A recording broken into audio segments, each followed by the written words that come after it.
Chef Pennington here. Today we're doing farm fresh salsa. This is inspired by my Uncle Bobby's garden. The other day my mother told me about how great his salsa is and suggested I do a post. So I was like, that's a great idea, let's do it. So if you guys don't know what a banana pepper is, that's a banana pepper. They're a mix between an Anaheim and a Hatch chili. So they have some heat to them, but they're not really hot. And one ways that you can tell that if a pepper's hot at the grocery store is by the stem. If the stem is straight, it's not very hot in comparison. If it's curved, those are the hottest of the bunch. So that really helps you control your heat while you guys are shopping, which is really great because some people like a little heat, some people like a lot. So right there you'll see I'm taking out the rib on the jalapeno. The rib and the seed is where all the heat is. So I like to start with a more minimalistic approach and then add the heat back into the finished dish so I can really control my heat. So taking the rib and the seed out to me is a must when it comes to balancing flavors. So what we're going to do is we're going to get everybody into the food processor here, and we're going to pulse it up and bring it to pretty fine, not quite puree, but this is only stage one of how we're building our salsa and our textures.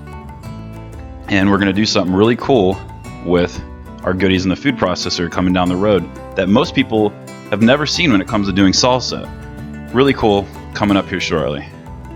So we've got our puree done.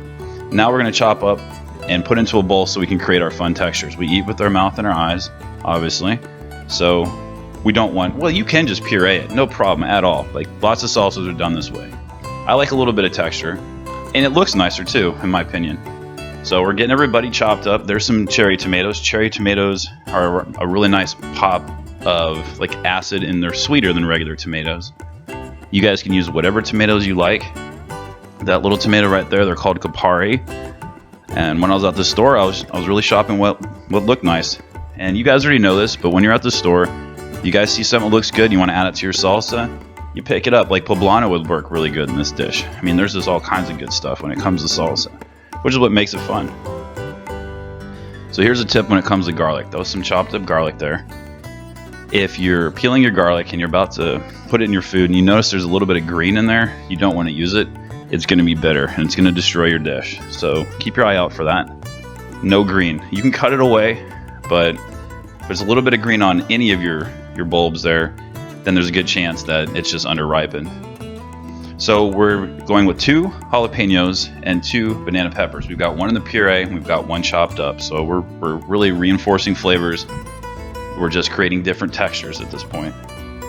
So there's a cool way to chop up a jalapeno. You take the lines, cut them down the middle like that, and it creates just a lot easier way to get a good mince on it than, you know, chopping and chopping and chopping.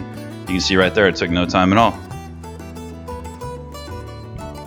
So you do not have to cut everything up like this. You could just take all the goodies out of the food processor and cut up a little bit to give the food processor a little bit of a head start, but throw it in the food processor and just pulse it like 2, 3, 4, 5 times. It works great, and it creates a lot of different sizes in your cuts, which is cool. Using a knife creates a little more of a uniform. So right there with the banana pepper, that's one of the reasons I'm doing it like that. I'm putting a couple of lines in it, just like the jalapeno, so that the cuts will be somewhat uneven, which is great in salsa. If everything looked all perfect and cut up nice, it's just not right. Even fine dining restaurants, when it comes to salsa, they don't want that. Alright guys, here we go. We're moving on to what we're going to do with the puree. First, let's drain it. There is a ton of water in here. You guys are going to be surprised to see how much comes out here just by pureeing it. You'll see it underneath once I pull up the strainer there. So there's just the starting part. Now look how much actually comes out. Boom, that's a lot. I put in a measuring cup to check. It was a whole 1.25 cups of liquid came out.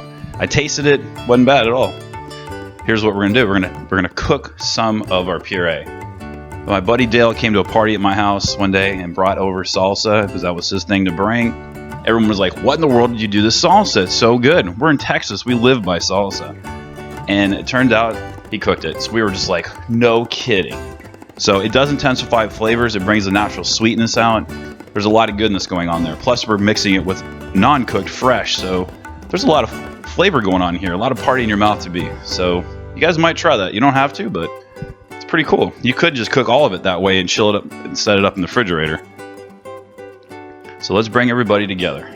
So we got our cooked, we got our pureed, and we got our chopped. We got the 3 salsa food groups right there. Or texture groups, really. 1 or 2 limes, that's up to you. This is the finishing part, so that's where it really becomes your choice. There's a little olive oil, just gets everybody happy and brings everything together. So your salt and pepper is your choice, but I would suggest at least 2 teaspoons of salt. Maybe a little bit more either. The salt is going to bring out some moisture, so that's something to consider too. It'll get a little bit wet when it sits up in your refrigerator, but you just scoop it out and put it in a plate, ready to serve. You'll be good.